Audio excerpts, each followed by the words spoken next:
playing a lot, but I don't know if I'm getting better that particular week. Oh, I have a good answer to that. So the discipline of going to the lab is needed. No shortcuts, right? Yeah, there are a ton of ideas linked in there. One of them is the no shortcuts bit. I don't like the phrase no shortcuts so much because people mix it up with do stupid thing and eventually I'll do smart thing because stupid thing will lead to smart thing if I keep doing stupid things. So it's like an excuse to being lazy. What makes highly productive workers or productive lives, professionally or otherwise, is not that they're willing to grind harder than you are or other people. As a feature, and it's a quality, it's important, but simply grinding by itself is the dumbest fucking thing you could possibly do. I'm telling you this right now. Simply grinding is the dumbest thing you could possibly do. And that's not why top performers are better than you at what they're doing. It's not just because they've grinded more. More than that. Grinding's still important, but they've optimized their grind. They're more efficient. They're working less to do more. That's what makes you a hyper achiever. Not just working harder, working smarter. Working smarter means doing less and getting more out of it. So when someone says no shortcuts, what I often find they really mean isn't be smart about your time. What I find they often mean is waste your fucking time doing dumb shit that you think it's going to help, but doesn't. And don't look for ways to create shortcuts, meaning finding faster ways to success. Bam! Find those shortcuts. Use them and just make sure you understand the trade-offs associated with those and then compensate for that later on with other things. It's not called a shortcut. It's called being smart and working smarter. So don't be stupid. Don't just put your head down and work really hard and just hope it's going to work, because it may not, and it doesn't always. And the best people, the top performers, don't do that. They don't. We don't. Okay? I'm part of that crew. We don't do that. Is there an amount of just put your head down and grind that is important? Yes. But what you're grinding differs. And how you're going about grinding differs. But grinding by itself is not enough. Which ties to this idea of discipline of going to the lab. There are two kinds of people's relationship with the lab. There are those who spend all day in the lab and they never fight humans. And there are those who fight humans and they're terrified of the lab. And then there's a healthy medium where you use the lab just enough so that you understand what you need to understand so that you can go back and fight humans again. I do not encourage fighting CPUs. I think that will create bad habits that are just useless.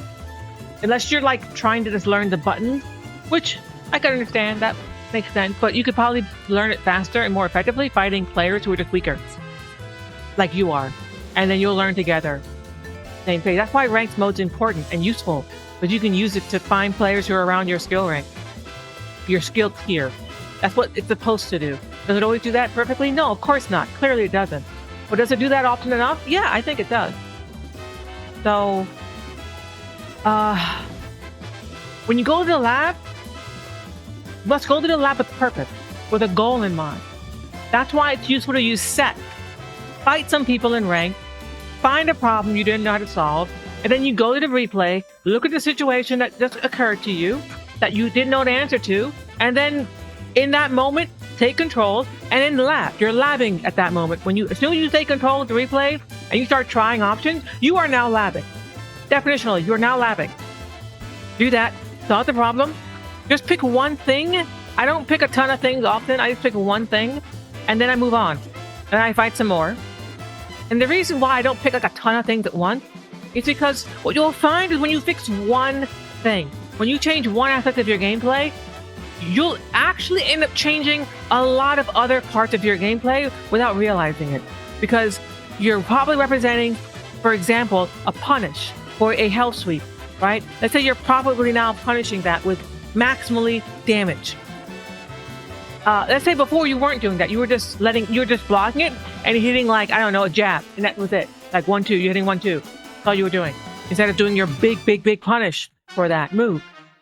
The player who is fighting you and getting maximally punished, it's going to completely alter their mix-up if they're not a complete idiot once they've been punished properly. The player who's not being properly punished is going to keep representing certain parts of their mix-up, like the hell sweep, at a certain rate that will make it different. So let's say you've identified that and you're now properly blocking it, you're probably punishing it now. You're going to find a whole bunch of new problems start to show up that your opponent will present to you. Again, if they're competent, okay? If they're not competent, then you're just going to blow through those players, and you're going to eventually get to a point where you're going to fight players who are competent enough when you block those low health sweeps, and they're going to say, oh, okay, you're blocking this, got it. Time to run the next mix-up. And now you have to deal with a new problem. And then deal with that. But so I don't like changing too many things about my game plan at once, because I find it to be inefficient. It's easier to change one thing about your gameplay at once, at a time, see how that influences your opponent's behavior, and then when a new problem presents itself, deal with that new problem when it comes. Deal with the problem when it comes. Don't worry about, oh, well, I should be doing this. Stop. You're not that good yet. And that's fine. To not be that good yet. When you get that good, then deal with that problem. Deal with it then. You'll lab your way to that answer. So here's how it ties back to discipline and going to the lab. Okay? When you go to the lab and you don't have this mentality that I just explained to you, you end up wasting a lot of time because you'll like do drills, which people like to do. I personally don't find them very effective, but I also know I'm at a skill level, like as a fighter, as a fighting game player, where like I won't get optimal results from a drill because of the skills that I've already trained from over a decade of playing at a high level of another game that's very related, and frame timings are similar to this game. So I don't find that super helpful, but I know it's super helpful for a lot of other players who are at different points in their skill trajectory. And is there a place for them? Yes. I've just decided for me, where I am in my skill level, in my skill journey, this game, it's not the most optimal use of my time. Other question was, does getting better simply take time? Go back to the answer of no, it's not just simply a matter of time. Going back to the idea of inefficiency in practice, you can spend a lot of time doing drills, but then let's say you're not fighting real people enough, or you're not fighting the right skill tier of player enough. You may not get any better, or even worse. Let's say you were a Tekken 7 player, right? You played that game, you loved it, and you're playing Tekken 8 and you're mauling about how this game is scrubby, how, you know, prioritizes this and that and this other thing, and they're complaining about the game. You're the one complaining about the game that you're playing, and you're saying it shouldn't be like this, but it is like this. This is the way the game is operating. And sometimes the mauling is actually preventing you from seeing how you can apply defense, for instance, in a more nuanced way to deal with what this version of the game is presenting to you. The player who spends a lot of time playing the game but doesn't reflect on what makes them angry. Anger is a really important emotion to recognize when you're playing this game. So it clues you in on the important things for you to pay attention to. It's like a warning light saying, hey, pay attention to this. Something important is happening here. Go back and look at it and try to solve the problem. players who spend tons and tons of time and don't get much stronger, it's because they're not solving the problems. They're either writing the problems off as the game's stupid, game's bad, they never really engage with the problem, or they don't know how to engage with it, or they don't know what the problem is. It all ties back to like not finding what the problem is with them. What about compartmentalizing the training? So for example, I have a day, I don't necessarily have structure for it, but I'd go watch a replay every time I see something. I never had to counter before. Is that a good use of time? Yes, it is. I guess I'm still in limbo. Slugging break. What rank are you? That'll help me. That'll help me out. It'll give me a gross sense of where you're at. I guess I'm still in limbo as to whether or not a routine is needed for every single day, or if grinding replays is also a productive approach. If the answer is it depends. You're like me. You're at my rank. Okay. Once we break down the process, it was overwhelming entering practice mode and thinking I have to revamp the entire gameplay because of watching pro sets. Yeah, you don't have to do that. Yeah, I would say look at your replays and identify one thing that you need to work on. The thing with blue ranks is that like the skill sets of blue rank players is so like volatile, where you can get the blue rank being really good at defense and being ass at attacking, or you can be an amazing attacker and having shit defense, or you can be good at reading, or you can be good at counter hitting, or you can be good at timing, or you can be good at spacing, right? There's so many different areas. So I find blue rank players tend to be very spiky in terms of their skill set. There might be one or two or a couple of things where they're like godlike, but they're shit at everything else. Because they're so godlike at that one thing, or two things, or whatever, how many things, inter area of things here, and it character depends as well.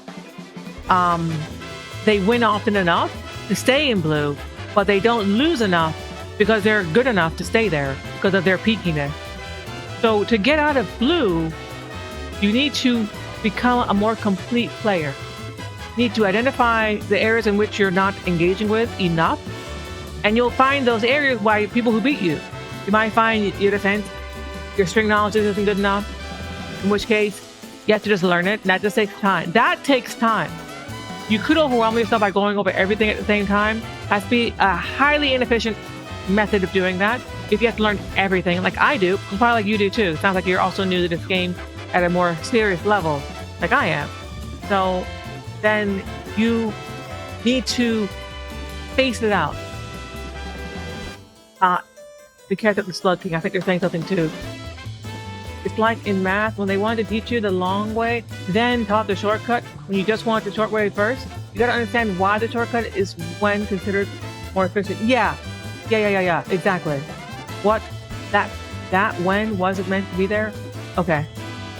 Blue rank is low-key like red rank 2.0, yeah? I think purple is blue if red rank's 2.0. I think it'd be purple. But I'm like in red rank with my Nina, with like 100 and 200-ish K prowess. I think it's not the same as someone who's like 120 prowess in red rank. So I don't think my experience of red rank is going to be accurate anymore. I don't know what red rank's like anymore.